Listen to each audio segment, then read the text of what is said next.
Along about midnight, the boats gathered around the fire to tell tales of ghosts and strange sightings.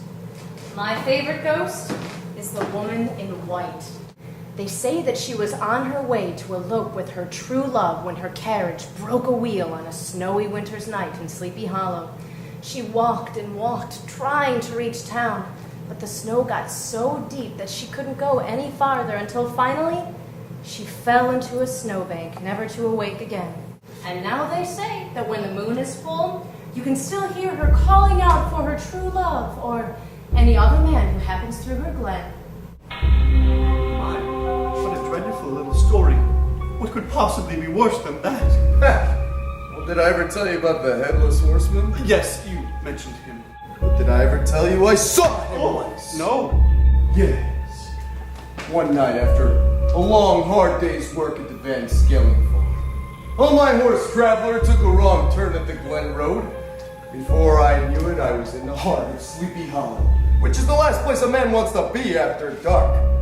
Well, we were so far along, I figured it wouldn't pay to go back, so I hoped for the best and went on my way. Before I knew it, I started noticing that the trees were swaying, even though the wind was calm. And then suddenly leaves started blowing up around my horse's face and bursting into flame. Then, from far behind me, I heard the sound of horses' hooves. I turned around, and coming up the road chasing us was none other than the Headless Horseman. He was huge, at least 7 feet tall, even without a head. He rode a horse that was pitch black and covered in sweat. I could see the horse's yellow eyes staring at me as they chased us.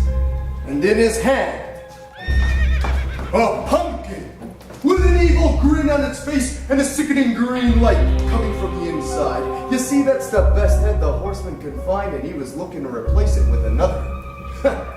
Well, I gave old Traveler a kick and we started heading towards the church bridge as fast as we could. But the horseman kept gaining on me.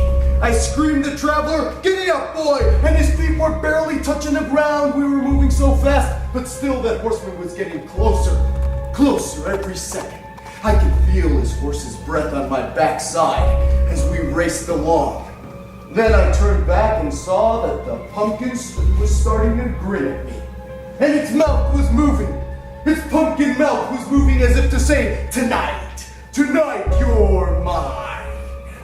Then raised high above his shoulder was a long, huge, sharp sword in his hand. I knew if we didn't do something soon, I was a goner.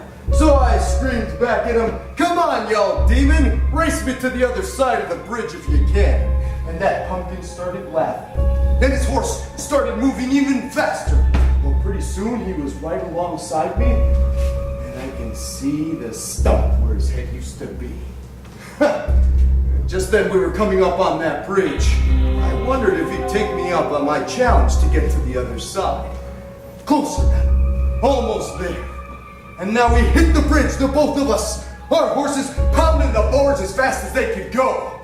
The horseman raised his sword, ready to have at me, when we hit the other side, and in a flash of fire, he disappeared. You see, I knew there was no way he wouldn't take me up on my challenge of a race, and I knew the horseman had no power on the other side of the bridge.